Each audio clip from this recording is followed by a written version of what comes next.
चीज़ें हैं। तो क्या ज़रूरी है, क्या दोनों ज़रूरी हैं, या दोनों में से कोई एक ज़रूरत है, क्या क्या है, इसका भेद क्या है, जानने और मानने की बात क्यों कही जाती है। और एक बोला कि जड़ चेतन ही ग्रंथि पड़ गई, यद्यपि नशा छूटत कठिन। ऐसा हमारे रामचरितमानस में आता है। इसको अब विस्तार से बताएंगे, ठीक है, कोशिश करते हैं। जानने और मानने की जहाँ तक बात है, जानना सब कुछ जरूरी है। जगत में आता है बच्चा, धीरे धीरे जानता रहता है, उसको मानने का कुछ नहीं पता है। जो देखता है, समझता है, अपने हिसाब से अपनी बुद्धि के अनुसार जानता जाता है ना। ये बात सभी जानता है, जानने की कोशिश करता है, प्रयत्न करता है, और जैसे समझ में आ जाता है वैसा जान लेता है। लेकिन यहाँ बात हो रही है अध्यात्म की। कुछ लोगों का कहना है कि बस मान लो, हो गया। कुछ लोगों का यहाँ ये कहना है कि भगवान को मान लो, काम हो गया। कुछ लोगों का कहना है कि मान भी लो और जान भी लो। और कुछ लोगों का कहना है मानो नहीं मानो, जानने की कोशिश करो और जान भी लो। सबके अलग अलग सोच है, सबका अलग अलग कहना है। तो अब फिर बच्चे की बात हम करेंगे कि छोटा बच्चा होता है, उसकी माँ है, पिताजी है, भाई है, आदि परिवार में सब लोग धीरे धीरे जैसे वो बड़ा होता है तो सबको धीरे धीरे पहचानता है, समझने की कोशिश करता है। लेकिन उसे नहीं पता है कि भाई कौन है, पिताजी कौन है, बस माँ को जानता है। बच्चा छोटे से ही सबसे पहले माँ को जानता है और माँ को ही समझता है। बाकी सब आए गए होते रहते हैं, मिले जुले, बातचीत करी, थोड़ी देर मन बहला दिया, हंसी मजाक करा, और बच्चे को ही मजा आ गया, जो आया उसको ही मजा आ गया, चला गया। लेकिन जब वो थोड़ा समझदार होता है तब पापा पापा तो कहता है, मान लेता है कि ये पापा है। लेकिन जब तक माँ नहीं बताएगी कि तेरे पापा कौन है, तब तक कैसे जानेगा। क्या कहना चाह रहे हैं हम? ये कहना चाह रहे हैं कि मानना पहले जरूरी है। मानना तो आवश्यक है, लेकिन उसके बाद जानना भी आवश्यक है। कहने का मतलब केवल मानने से काम नहीं चलेगा। मानते तो सभी आस्तिक हैं, जितने भी आस्तिक लोग हैं सब भगवान को मानते हैं। नास्तिक है तो नहीं मानता। कोई नास्तिक है जो भगवान को नहीं मानता, वो नहीं मानता। और जो मानने वाले हैं, धार्मिक लोग हैं, जो धर्म को समझते हैं, अंदर से उनकी भावना है, वो मानते भी हैं और जानने का प्रयत्न भी करते हैं। लेकिन जानने के कोई विरले ही होते हैं जो जानने का प्रयत्न करते हैं। मानते रहते हैं सब, हजारों ऐसे भी हैं जो ये भी नहीं जानते कि सत्संग नाम की कोई चीज़ होती है। मंदिर गए, होके आ गए, बस हो गया। इतना ही चलता रहता है कि मंदिर गए, भगवान को मानते हैं, जाके से गए और आ गए, काम पूरा, धर्म का काम पूरा हो गया इतने। लेकिन अगर मनुष्य जन्म में आए हो आप, तो मानने के साथ साथ जानना भी आवश्यक है। केवल और केवल मनुष्य जन्म में ही जाना जा सकता है परमात्मा को, और किसी जन्म में किसी भी तरह, किसी भी स्थिति परिस्थिति में नहीं जाना जा सकता। केवल मनुष्य जन्म में जब मनुष्य प्रयत्न करता है तो फिर उसको थोड़ा थोड़ा समझ में आता है, और लगातार सत्संग में बैठता है तो और जानकारी मिलती है। जानते जानते और समय तक सुनते दूसरी चीज़ें जानता है, लेकिन परमात्मा को तब भी नहीं जानता। कभी कोई ऐसा क्षण आता है, कभी कोई ऐसा समय आता है जब उसकी बहुत ज़्यादा श्रद्धा बढ़ जाती है, बहुत ज़्यादा इच्छा बढ़ जाती है, बहुत ज़्यादा जिज्ञासा बढ़ जाती है। उन क्षणों में कभी ऐसा हो जाता है कि वो जान भी जाता है। कब जाना? जब मानता था। अगर मानता नहीं तो जान नहीं सकता, है ना। अगर कोई नहीं माने तो जानने का कैसे? बच्चा स्कूल गया, फिर बच्चे की बात करते हैं। बच्चा स्कूल गया, टीचर ने बताया ये छोटा है, ये बड़ा है, ये ऐसा है, ये वैसा है, तो पहले मानना ही पड़ता है उसको। जो टीचर कह रही है उसका मानना तो पड़ेगा ना। जब मानेगा तो फिर जानेगा, और नहीं मानेगा तो टीचर उसको चांगल लगा देगी। आया तो जब मानने के लिए है ना, टीचर का कहना मानने के लिए आया है, तब धीरे धीरे जान जाता है। इसलिए ये सिद्ध होता है कि पहले मानना आवश्यक है। हमने कहा कि ब्रह्म है, तो आप ये बहस नहीं करोगे कि नहीं ब्रह्म नहीं है। आप सत्संग में आए हो, सत्संग सुनने के लिए आए हो, तो गुरु कह रहा है ब्रह्म है, तो मान लोगे हाँ ब्रह्म। अब ये जिज्ञासा उठेगी कि कैसे है ब्रह्म। आपने कह दिया, हमने मान लिया, इससे तो काम नहीं चल रहा है कि ब्रह्म है, भगवान है। भगवान कैसे है, कुछ उसके बारे में भी तो बताओ कि भगवान कैसे होता है, कैसे बन जाते हैं, कैसे होते हैं लोग। बहुत सारे भगवान हम जानते हैं, तरह तरह के, है ना। गुरुदेव भगवान भी होते हैं, बाकी भगवान तो समझ में आ रहे हैं अवतारी हैं, लेकिन गुरु भी भगवान हो जाता है। ये कैसे हुआ? जब मानते थे, मानते मानते जानने का प्रयत्न करा, जिज्ञासा उठी, तरह तरह के प्रश्न उठे, और प्रश्नों को जब हल किया आपने, जब आपके संशय विपर्य घटे, तब कहीं जानने की बात आती है। इसलिए यहाँ पे संशय हटाना बहुत जरूरी है। हर एक के मन में तरह तरह के संशय उठते हैं, शंकाएं उठती हैं। अगर ऐसा है तो ऐसा कैसे है, ये हर किसी को लगता है। तो इसका समाधान कौन करता है? किराना स्टोर वाला, सतगुरु ही कर सकता है। ये सब सतगुरु ही समझा सकता है कि क्या है भगवान, कैसे है भगवान, कैसे जानेंगे, क्या करें ऐसा उसके बारे में कि वो हमें समझ में आए, कुछ हम उसके बारे में जान सकें। हमेशा सतगुरु ही समझा सकता है कि सत्संग का मतलब क्या है। इसलिए कह दिया बिन सत्संग विवेक न होई, और आप चाहो तो ये भी कह लो कि बिन विवेक सत्संग न होई। दोनों एक दूसरे से अड़े हैं। अगर विवेक नहीं है तो सत्संग समझ में नहीं आएगा, और अगर सत्संग नहीं है तो विवेक नहीं जागेगा।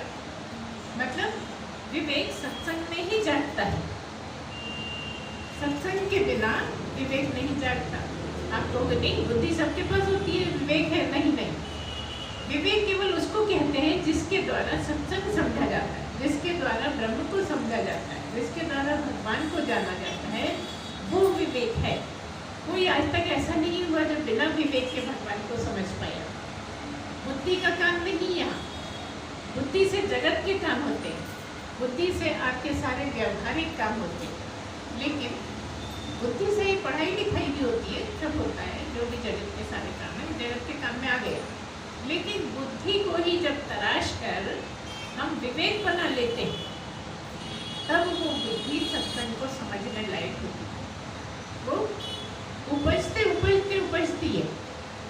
पहले दिन किसी को विवेक नहीं आता, जब सत्संग में लगातार सुनते हैं और बिना श्रद्धा के भी नहीं उपजती, क्योंकि सदगुरु की अगर श्रद्धा होगी सदगुरु से, तो आपको विवेक जागेगा, है ना। जब तक श्रद्धा नहीं होगी तो विवेक भी नहीं जागेगा। बहुत से लोग हैं जो श्रद्धा तो नहीं होती है, गुरु को गालियाँ देते रहते हैं, अरगड़ा बोलते रहते हैं, लेकिन कितने इतना टाइम हो गया सत्संग में आते, कुछ भी तो होता नहीं है। जो नहीं होता आप जानते है ना, क्योंकि श्रद्धा नहीं है इसलिए कुछ नहीं होता। श्रद्धा के बिना डोर नहीं बनती, श्रद्धा के बिना समझा नहीं जा सकता। इसलिए श्रद्धा आवश्यक है ना। श्रद्धा होगी तभी आपके संशय विपर्य हटेंगे। संशय का क्या मतलब है? शंकाएं, तरह तरह की शंकाएं जो है वह प्रश्न रखेंगे तब होगा। विपर्य का क्या मतलब है? विपर्य का मतलब है कुछ विपरीत जान लेना, जो है उससे कुछ अलग जान लेना। रस्सी है, आपको सांप दिख रहा है, अंधेरे में बड़ी तो रस्सी है, लेकिन आप समझते अरे सांप पड़ा है ना। इस तरह की जो बातें हैं, आप सत्संग में बहुत सी बातें ऐसी होती हैं जो कुछ का कुछ समझने में आ जाती है। और हमने तो बहुत लोगों को ऐसा देखा कि एक बार सुना और बस हो गया निधि ध्यान, कुछ क्लियर करने की जरूरत नहीं। हमने समझा भी है कि नहीं है, इसको भी नहीं जांचते लोग, बस जो हमने समझ लिया वही फाइनल हो गया। जबकि सत्संग समझना इतना आसान नहीं है। जो आपने समझा है वही सत्संग सुनते सुनते आप ही काट देते हो। 2-4 महीने तक जब सुनते रहते हो तब पता लगता है कि नहीं, ये जो मैं समझता था गलत था, आज मैं सही समझा। फिर साल भर बाद लगता है वो दोनों ही बातें गलत थी, आज मैं सही समझा। तो जिस दिन जान लेता है बस उसी दिन सही समझता है। बाकी सब चलता रहता है, तरह तरह की शंकाएं होती हैं, उसके साथ जो भी समझ में आता है वो समझता रहता है। इसलिए कहते हैं कि पहले श्रवण करिए। श्रवण का क्या मतलब? बड़े ध्यान से आप एकाग्र चित्त होकर श्रवण करिए, सुनने की कोशिश करिए। फिर उस चीज़ को जाके घर में मनन करो। मनन का क्या मतलब? जैसा समझ में आया वही मनन करते रहो। नहीं, जो आपने समझा है उसको तरह तरह से नापतोल करिए, अपने ही तर्क उठाइए, अपने ही तर्क से अपने को सही गलत मापने की कोशिश करिए। उसमें कहीं कुछ गड़बड़ लगती है तो फिर से पूछिए। क्या हुआ? श्रवण हुआ, फिर मनन हुआ। जब बिल्कुल पक्का हो जाए 2-4 बार उनसे पूछ लें और जो आप समझे हैं और जो उन्होंने कहा है वो बिल्कुल एकता है कि उनमें समानता है, दोनों एक ही बात है, ठीक से समझ में आ गई, तब निधिध्यासन करिए। इसलिए इसमें होता है श्रवण, उसके बाद मनन और उसके बाद निधिध्यासन। ये तीनों चीज़ें होती हैं। निधिध्यासन का मतलब है कि आपने उसको बिठा लिया, जब बिल्कुल क्लियर तय हो गया, जब कुछ उसमें शंकाएं रही नहीं, जब किसी भी तरह का संशय विपर्य नहीं रहा किसी बात में, तब आपने उसको बिठा लिया। तो इसीलिए हम कहा करते हैं कि निधिध्यासन करने में जल्दी मत करें। निधिध्यासन करने में जल्दी क्यों नहीं करना है? क्योंकि अभी तक तुमने जो भी जगत में जाना माना था उसका पक्का कर लिया। अब उसको मिटाने में ही कितना मुश्किल हो रहा है। गुरु के पास आके पता लगा जो हमने माना था वो गलत था, कुछ और ही है।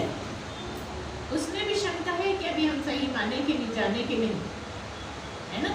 इसलिए आप निधिध्यासन में बहुत जल्दी मत करिए। जो आपने बना रखा है वही मिटाने में बहुत टाइम लग रहा है, उसको सही करने में ही बहुत टाइम लग रहा है। ऐसे ही आपकी आदतों का भी, कि जो आपको आदतें बढ़ रही हैं, सत्संग में आके पता लगा कि वो आदत हमारी गलत है, अब हमको उसमें सुधार करना है। तो आसान है सुधार करना क्या? कोई भी आदत को सुधार पाना आसान है क्या? आप लोग कितनी मेहनत करते हो, कितने प्रश्न रखते हो, कि हम कोशिश तो बहुत करते हैं लेकिन हो नहीं पाते। ऐसा नहीं है कि चाहते नहीं है, अंदर से बड़ी इच्छा है कि ये वाली आदत हमारी बदल जाए, लेकिन नहीं बदलती। अभ्यास करने से और वैराग्य होने से ये दोनों चीज़ों से आपकी आदतें बदल सकती हैं। और चेतन रहने में, चेतन रहोगे तो अपनी गलती पकड़ोगे, जब चेतन रहोगे गलती पकड़ोगे तो उसमें सुधार करोगे, नहीं तो वही चले जा रहा है, चले जा रहा है। एक बार बड़े मायूस हो गए, बड़ा बुरा लगा कि अरे अभी तो छूटती नहीं है हमारी आदत, रो लिए, बुरा लग गया, मूड खराब हो गया, फिर वही चल रहा है। तो चेतन रहना आवश्यक है। हर जगह जो भी आप कर रहे हैं उसमें चेतन रहिए कि कहाँ मुझसे गलती हुई। अगर गलती को पकड़ने लगोगे तो आदत बदलने में आसानी होगी। आदतें तो बदलनी पड़ती हैं, ठीक है ना? तो अपनी आदतें क्यों बदलें? भाई हम ऐसे में भगवान को पालेंगे, ऐसे में ही हम ब्रह्म को समझ लेंगे, नहीं, वो आपके दोष हो जाते हैं, वो आपको बाधक बनते हैं। जो गलत आदतें हैं वो आपको मानने नहीं देती सही बात। अच्छा, तो मानने भी चल रही है ना कि वो जो गलत आदतें हैं वो सही बात को सही नहीं मानने देती। इसलिए आपको लगातार सत्संग सुनना है और सुन सुन के उसको क्लियर करना है, और उसके बाद फिर आप उसको निधिध्यासन करना है। मतलब श्रवण, मनन और निधिध्यासन, इस तरह से ये करना है। तब मानने के लिए और जानने के लिए, दोनों का मानना शुरू में आवश्यक है। गुरु के पास आते हो, गुरु को मानते नहीं, गुरु की नहीं मानते, गुरु को नहीं मानते, तो फिर जानने का तो नंबर ही नहीं आने वाला ना। पहले तो मानना पड़ेगा कि ये जो कहता है सही कहता होगा। मैं ही नहीं जानता अभी कुछ, ये जो गुरु बैठा है, सदगुरु बैठा है, ये जो बताता है वह सही, ये तो आप घर से ही निश्चय करके आओगे कि इसका माननी पड़ेगी बात, तब हम जान पाएंगे परमात्मा। तो मानना भी आवश्यक है और जानना भी आवश्यक है। इसके बीच में एक चीज और होती है, निश्चय कर लेना। कई लोग कहते हैं कि निश्चय हो गया, बस हो गया, ब्रह्म का काम पूरा हो गया। बहुत लोग हमें कहते मिलते हैं कि बस निश्चय भर करना है और कुछ थोड़ी करना है, खाली निश्चय कर लेना है, उसी से ब्रह्म मिल गया। आपको क्या लगता है, निश्चय करने से काम कर गए? आपने निश्चय कर लिया कि आज हम बाजार जाना है, हो या आपने किसी भी चीज का निश्चय कर लिया तो हो जाता है निश्चय करने? नहीं, निश्चय करने के बाद उसको क्रियान्वित करना पड़ता है, उस पर चलना पड़ता है, मानना पड़ता है, मेहनत करनी होती है, सारा कुछ करना पड़ता है। यहाँ पे मेहनत किसको कहते हैं? परमात्मा को जानने के लिए कौन सी मेहनत चाहिए? पुरुषार्थ, है ना? पुरुषार्थ करना। पुरुषार्थ का मतलब मेहनत ही है, लेकिन यहाँ मेहनत पुरुषार्थ किसको कहा है? सही चिंतन मनन हो पाए, सही श्रवण हो पाए, सही आप चल पाओ, उसको कहेंगे यहाँ पे पुरुषार्थ। और अपनी बुद्धि को सही करना, सही ढंग से समझना, गुरु क्या कह रहा है, क्या नहीं कह रहा, क्या कहना चाहता है, इसको ठीक से समझने में ही बहुत पापड़ लगने का। आप कई बार लगेगा खूब मेहनत कर लो, पुरुषार्थ का मतलब है खूब मेहनत करेंगे तो जान जाएंगे, तो हम तो सोएंगे ही नहीं, आज काम नहीं चलेगा। कोई कहेगा हम जगते ही रहेंगे, कोई कहेगा हम सोते ही रहेंगे, दोनों तरह से नहीं चलेगा। सही सोना, जगना, खाना पीना, सारी चीज़ों को देखना पड़ता है। सत्संगी को अपने को ढालने के लिए बहुत सारी चीज़ों की जरूरत है। कई बार लगता है कि ये ब्रह्म की बात तो करती नहीं है, ये पता नहीं कहाँ की बातें करती है, कोई सदगुरु ऐसी बातें करते हैं। नहीं, जब आप तैयार होंगे तभी ब्रह्म को समझ पाए। हर चीज़ की पात्रता की आवश्यकता है, अगर पात्रता नहीं है तो कुछ नहीं है। पात्रता बनाने में ही सारा जीवन लग जाता है, पात्रता बनाने में ही जन्मों लग जाते हैं, और जैसे ही पात्रता तैयार हुई तो जानने में तो देर लगती नहीं, सारी देर का ही में लग रही है पात्रता बनाने, है ना? तो पात्रता बनाते रहिए और तैयारी करते रहिए। जितनी भी तैयारी करोगे आपके ही काम की है। थोड़ा अपने आप को ही देखिए, किसी दूसरे के हाथ में मत दीजिए कि दूसरा हमारे लिए करेगा। ये वाला काम स्वयं ही करना पड़ता है। यहाँ तक कि गुरु भी नहीं कर सकता, गुरु ने अपना किया, अब वो आपको बता रहे हैं कि कैसे क्या करना है, आप अपना करिए। बहुतों को कहना है, एक साल पहले आते थे वो तो इसी बात पर चिढ़ गए थे कि आना मत कर दिया, कि नहीं वो तो गुरु कर सकता है, गुरु सब कुछ कर सकता है, गुरु हमारा मन साफ कर देगा, शुद्धि कर देगा। अब क्या समझाएं उसको? ये सबका अपना अपना सोच है, लेकिन हम इसके लिए तो कुछ नहीं कहते। तो आपके ऊपर है ना, कौन सी बात आपको चुप हो जाए, कौन सी बात आपको गलत लग जाए और आप आना बंद कर दें, तो भाग्य पे रहना पड़ेगा फिर से कि नहीं होगा भाई भाग्य में। बहुत से लोग होते हैं जो नहीं सुनना चाहते हैं, बहुत से लोग होते हैं जो सुनना चाहते हैं, जो सुनना भी चाहते हैं, विश्वास भी करते हैं, श्रद्धा भी करते हैं, चेतन रह के सुनते हैं, वो उनका काम आगे बढ़ता है और एक ना एक दिन जरूर जान भी जाते। मानते मानते गुरु को भी मानना पड़ता है, गुरु के वाक्यों को भी मानना पड़ता है, और एक दिन ऐसा आता है जब मानते मानते वो जान जाते हैं। क्या? जड़ चेतन ही ग्रंथि परी गई। क्या जान जाता है कि यहाँ दो चीजें हैं। जड़ किसे कहते हैं? बोलो। जो अपने आप को नहीं जानता है। जड़ किसे बोलते हैं? जो ना अपने आप को जान सके न दूसरे को जान सके, वो जड़ है। जड़ किसे कहते हैं? जो ना अपने आप को समझे न दूसरे को समझ पाए, वो जड़ है। और चेतन बिल्कुल इससे विपरीत, कुछ याद करने की जरूरत नहीं है। एक को याद करिए, दूसरा अपने आप याद हो जाता है। दोनों याद करोगे तो कंफ्यूज हो गए कि ये वाला कि ये वाला कौन सा है, इसलिए बस एक ही याद करना है। उससे उल्टा करोगे तो चेतन है कि जो अपने को भी जाने और दूसरों को भी जान जाए, वो क्या है? जड़। है ना, जग रहे हैं ना। जो स्वयं को भी जाने और दूसरे को भी जान दे, वो है चेतन। तो चेतन क्या है? चेतन कहाँ रहता है? टेबल के नीचे, हर जगह रहता है। चेतन के लिए कोई ऐसी जगह नहीं है जहाँ कोई बता सके कि यहाँ नहीं रहता। चेतन हर जगह रहता है और अंदर बाहर रहता है, और चेतन ही चेतन होता है। चीज तो दिखती है, जो दिख रहा है वो भी चेतन है, लेकिन चीज वो है जो दिखती है। समझने की कोशिश करिए। हम कह ये रहे हैं कि वो जो दिख रहा है वो नहीं, जो टेबल है वो टेबल नहीं, ब्रह्म ही है, चेतन ही है। लेकिन क्या है टेबल। व्यवहारिक रूप से टेबल है, व्यवहारिक रूप से सोफा है, लेकिन अगर ब्रह्म है तो सब कुछ है, ब्रह्म नहीं तो कुछ नहीं। ब्रह्म के बिना कुछ भी नहीं, क्योंकि कोई मटेरियल ऐसा नहीं था कि जिससे बना दिया जाता।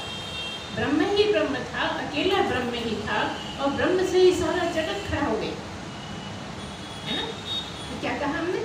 एक यहाँ जड़ है और एक यहाँ चेतन है। जो न जाने वो जड़ है, और जो जाने वो चेतन है।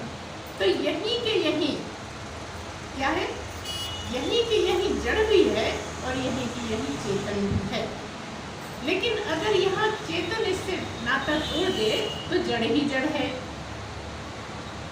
देखिए, फिर से ध्यान करिए कि चेतन हर जगह है, अभी भी है, पहले भी था, बाद में भी रहेगा। चेतन हर जगह है, लेकिन कुछ निश्चित समय ऐसा है जब चेतन का इससे नाता है ना। चेतन है, और तीसरा क्या है? अंतःकरण है। इसमें चेतन भी है और जड़ भी है। क्या है? जो दिखता है वो जड़ है, जो नहीं दिखता, जिसके कारण ये है, वो चेतन है। लेकिन दोनों हैं। अगर अंतःकरण नहीं तो कुछ नहीं। क्या मतलब है? जड़ चेतन को जोड़ने वाला अंतःकरण, एक पंखा है, एक बिजली है, दोनों को जोड़ने वाला वायर। बिना वायर के पंखा नहीं चलेगा। पंखा है, बिजली का कनेक्शन है, तो ही पंखा चलेगा। ये पंखा कब चलता है? जब इसे बिजली होती है, अर्थात चेतन होता है। और समझिए, चेतन का मतलब, चेतन हर जगह ही, अभी हमने बताया। चेतन जो सब जगह है उसको कहते हैं समान चेतन। जो हर जगह है, कम भी नहीं ज्यादा भी नहीं, जो एक सा हर जगह है, जहां भी आपका नजर जाए, आपकी सोच जाए न जाए, हर जगह जो है वो है समान चेतन।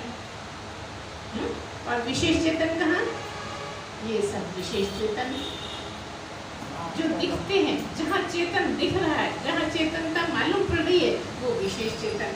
तो समान चेतन तो हर जगह है, समान ब्रह्म हर जगह है, लेकिन जहाँ सद्गुरु है तो विशेष ब्रह्म।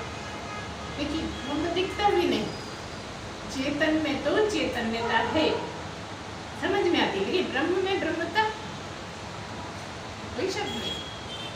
ब्रह्म ऐसा शब्द है जो बस है, मतलब ब्रह्म है, और चेतन में चैतन्यता है तो विशेष हो गया।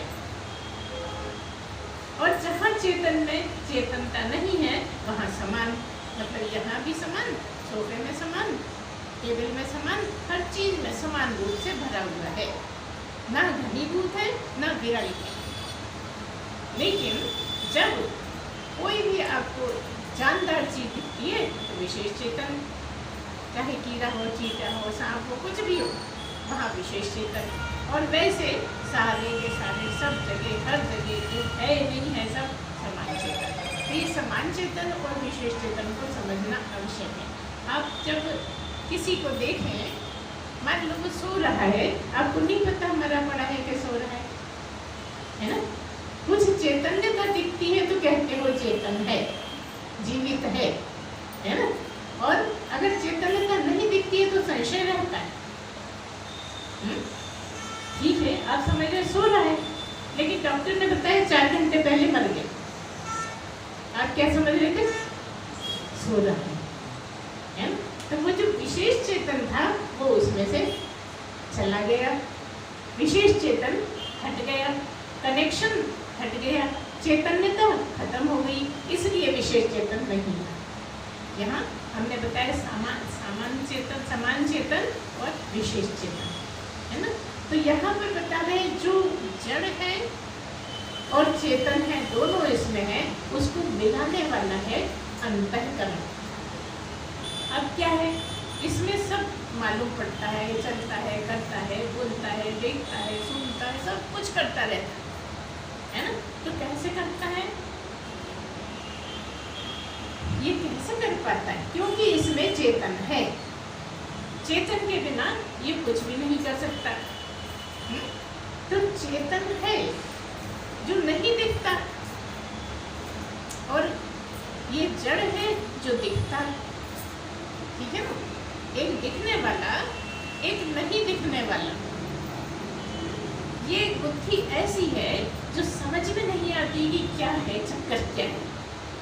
तो चेतन है इसलिए ये है, और चेतन लगता ऐसा है जैसे कि जड़ और चेतन में ग्रंथि पड़ गई है,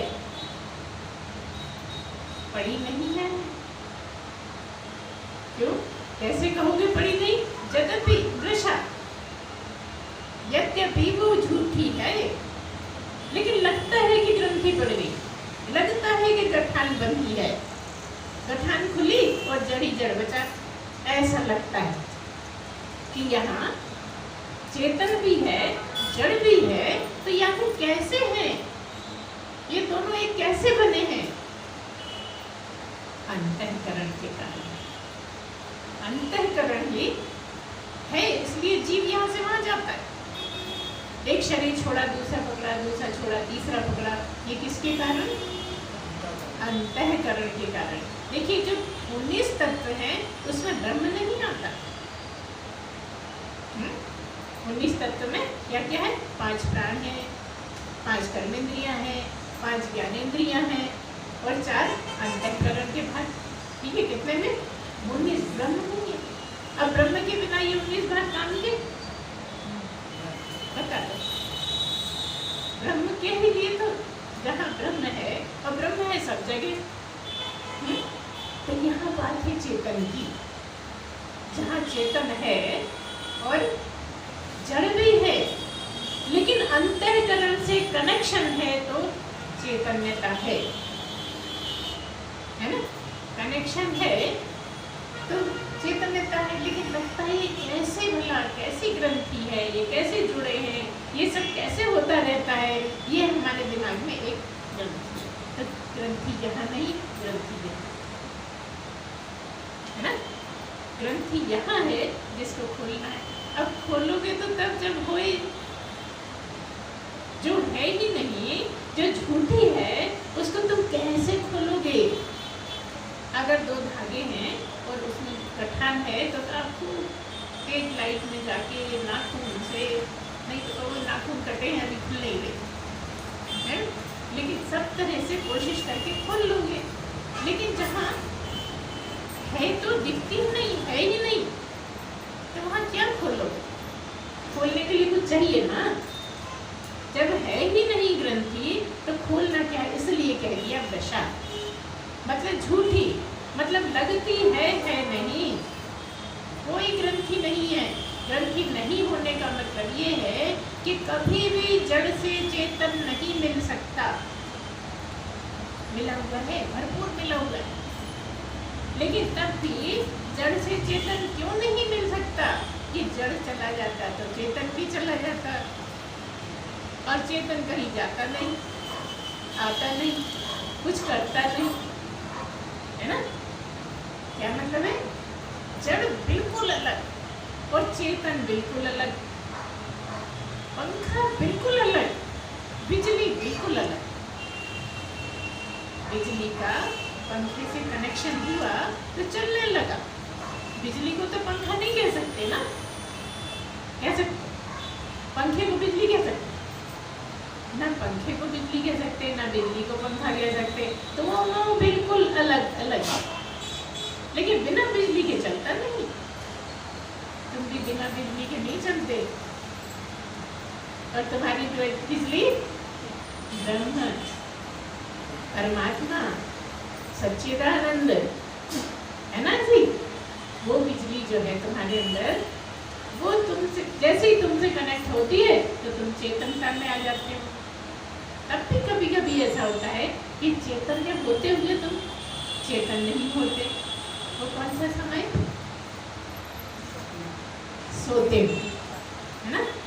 सोते में कोई सो रहा है तो चेतन तो सब जगह है, समान चेतन सब जगह है, लेकिन उस समय पर उसका पता नहीं लगता कि वो सो रहा है कि जग रहा है। कोई मान लो ऐसे ही लेटा है आंखें बंद करके, तुम समझ रहे हो कि आंखें बंद हैं, तुम समझ रहे हो कि सो रहा है, बुराई शुरू हो गई उसी की कि वो तो सो रहा है, वो थोड़ी सुनेगा।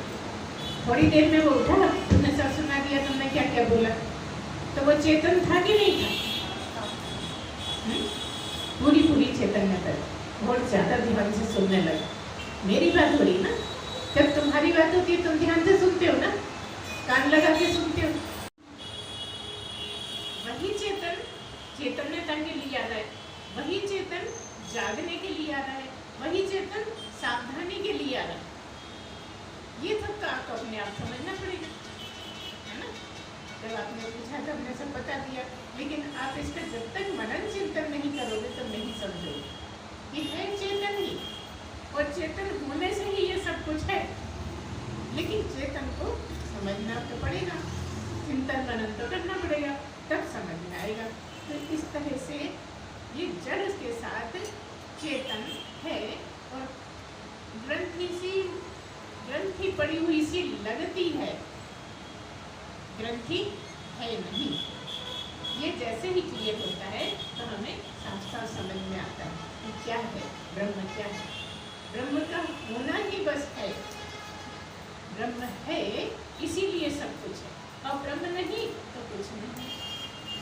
इसलिए सब कुछ खत्म हो जाता है, ब्रह्म खत्म नहीं होता। सारा जगत खत्म हो जाता है, लेकिन ब्रह्म खत्म नहीं होता। सारी चांद तारे खत्म हो जाते हैं, सब कुछ खत्म हो जाता है, लेकिन वो क्या है? वो अजर है, अमर है, अविनाशी है, अनंत है ना। वो क्या है? जिसका न शुरू है न अंत है, न आरंभ है न अंत है। ऐसा जो मरता नहीं, जो कभी भी मरा नहीं, जिसमें मरना है ही नहीं, वही ब्रह्म, वही परमात्मा।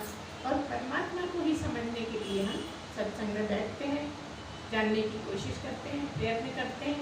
तो उसको ठीक ठीक समझने पर जिस क्षण आपकी श्रद्धा चरम सीमा पर होगी, जिस क्षण आपकी जिज्ञासा चरम सीमा पर होगी, जिस समय आपकी तड़पन बहुत ज़्यादा हो जाएगी, उस समय आप जान जाओगे कि ब्रह्म क्या है। जब जानोगे तो क्या जानोगे? अरे वो तो मैं ही, इसमें कौन रहता है? कोई दूसरा रहता है? इसमें कोई पड़ोसी रहता है क्या? इसमें मैं ही रहता हूँ। तो रहने वाला कौन हुआ? तो ब्रह्म कौन हुआ? मैं ही हुआ। ब्रह्म है तो मैं हूँ, मैं हूँ तो ब्रह्म है, ऐसा नहीं। ब्रह्म है इसलिए मैं, तो ब्रह्म ही मैं हूँ। अंतिम बात जानने की ये है कि ब्रह्म से अलग बिल्कुल नहीं, मैं ही ब्रह्म हूँ। इतना जानते ही फिर कुछ करने को बचता नहीं। जिसलिए आए थे, जिसलिए मनुष्य शरीर रखा था, जिसलिए भगवान ने यहाँ मनुष्य बना के भेजा था, वो काम हो गया पूरा। और इसके आगे फिर कोई रास्ता भी नहीं, सारे रास्ते इससे पहले ही हैं। जितना भी आप सत्संग में सुनते रहते हो वो सब इससे पहले ही है। अंतिम जो बिंदु है वो यही है कि मैं ही ब्रह्म हूँ, मैं ही वो तत्व हूँ जिसको मैं ढूंढता हूँ, जिसके लिए मैं हमेशा भटकता रहा, ढूंढता रहा, मंदिर मंदिर घूमता रहा। तो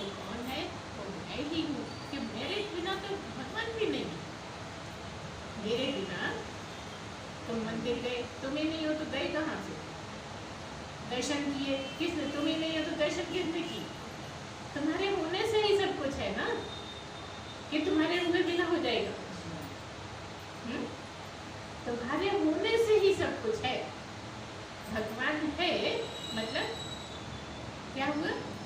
भगवान है का सबूत क्या है? कि तुम हो, यही सबूत है कि भगवान है। कभी भी आपसे कोई पूछता है कि भगवान भगवान भगवान तो बहुत करते हो तुम लोग, भगवान के होने का सबूत भी तो दो, तो झट से बोल दो कि तुम हो ना, यही तो दर्शा रहा है कि भगवान है। मैं हूँ ना, यही तो दर्शाता है कि भगवान है। भगवान है इसलिए मैं हूँ, भगवान है इसलिए तुम हो, और यहाँ मैं और तुम को क्या दो? बस भगवान ही भगवान, परमात्मा ही परमात्मा, ब्रह्म ही ब्रह्म, है ना। बाकी हम आपको बता चुके हैं भगवान क्या है, ब्रह्म क्या है ना, सब कुछ बता चुके हैं। तो ऐसे टाइम पे आपको एकदम ध्यान आ जाना चाहिए कि बात क्या हो रही है, ब्रह्म की हो रही है, भगवान की हो रही है, किसकी हो रही है। धीरे धीरे सब समझ में आता जाता है। और जहाँ नहीं समझ में आता वहाँ पूछिए, बार बार पूछिए, क्लियर करिए। जितना ज़्यादा क्लियर होता जाएगा उतने ही आप सीढ़ियाँ चढ़ते जाओगे, है ना।